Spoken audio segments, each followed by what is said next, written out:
ಶ್ರೀ ಗುರುಭ್ಯೋ ನಮಃ. ಹರಿ ಓಂ. ಸ್ವಾಮಿ ವಿವೇಕಾನಂದರು ಶ್ರೀ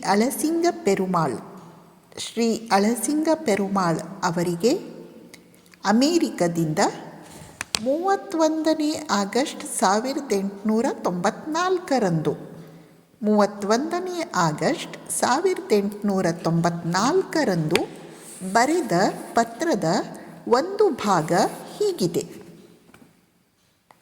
ಸತ್ಯ, ಪ್ರೇಮ, ನಿಷ್ಕಪಟತೆಗೆ ಸರಿಸಮನಾಗಿ ನಿಲ್ಲುವ ಶಕ್ತಿ ಯಾವುದಕ್ಕೂ ಇಲ್ಲ.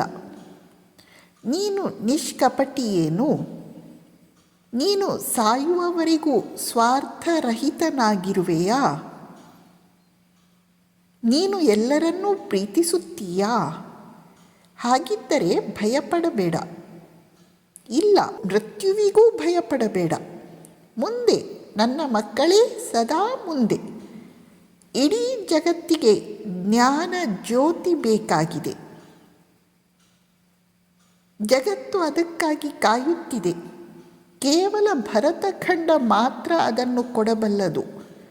ಇಂದ್ರಜಾಲ, ಮಂತ್ರ, ತಂತ್ರ, ಬೂಟಾಟಿಕೆಗಳನ್ನಲ್ಲ, ನಿಜವಾದ ಧರ್ಮವನ್ನು, ಅತ್ಯುನ್ನತವಾದ ಆಧ್ಯಾತ್ಮಿಕ ಸತ್ಯಗಳನ್ನು ಭಾರತ ಮಾತ್ರ ಇಡೀ ವಿಶ್ವಕ್ಕೆ ಕೊಡಬಲ್ಲದು. ಅದಕ್ಕೆ ದೇವರು ಈ ಜನಾಂಗವನ್ನು ಎಲ್ಲ ಸಂದಿಗ್ಧ ಸ್ಥಿತಿಗಳಿಂದಲೂ ಪಾರುಗಾಣಿಸಿ ಇಂದಿನವರೆಗೂ ಕಾಪಾಡಿಕೊಂಡು ಬಂದಿದ್ದಾನೆ. ಈಗ ಕಾಲ ಕೂಡಿ ಬಂದಿದೆ. ನನ್ನ ಕೆಚ್ಚೆದೆಯ ಹುಡುಗರೇ, ನೀವೆಲ್ಲ ಮಹತ್ ಕಾರ್ಯಗಳನ್ನು ಸಾಧಿಸಲು ಜನ್ಮವೆತ್ತಿದ್ದೀರೆಂಬುದರಲ್ಲಿ ವಿಶ್ವಾಸ ಇಡಿ. ನಾಯಿಗಳ ಬೊಗಳುವಿಕೆ ನಿಮ್ಮನ್ನು ಹೆದರಿಸದಿರಲಿ. ಅಷ್ಟೇ ಏಕೆ, ಸ್ವರ್ಗದ ಸಿಡಿಲುಗಳಿಗೂ ನೀವು ಅಂಜಬೇಡಿ. ಎದ್ದೇಳಿ, ಕಾರ್ಯೋನ್ಮುಖರಾಗಿ.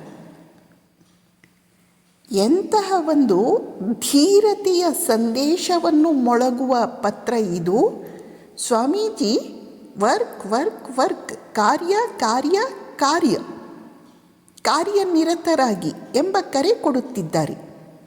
ಕಾರ್ಯದಲ್ಲಿ ತೊಡಗಿರುವಾಗ ಯಾವುದಕ್ಕೂ ಹೆದರಬೇಡಿ, ಹೆದರಬೇಡಿ, ಹೆದರಬೇಡಿ. ಯಾವ ಟೀಕೆ, ಟಿಪ್ಪಣಿ, ನಿಂದೆಗಳಿಗೂ ಹೆದರಬೇಡಿ. ಎರಡನೆಯದು, ಮೂರನೆಯದಾಗಿ, ಭಾರತದ ಮಹಿಮೆ ಎಷ್ಟು ದೊಡ್ಡದು. ಆ ಮಹಿಮೆಯನ್ನು ನಾವು ಎತ್ತಿ ಹಿಡಿಯುವಂತಾಗಬೇಕು ಎಂಬ ಸುಂದರವಾದ ಧೀರ ಕರೆಯನ್ನು ನಾವು ಈ ಪತ್ರದಲ್ಲಿ ನೋಡುತ್ತೇವೆ. ಎಷ್ಟು ಸುಂದರವಾದ ಪತ್ರ. ನಮಸ್ಕಾರ.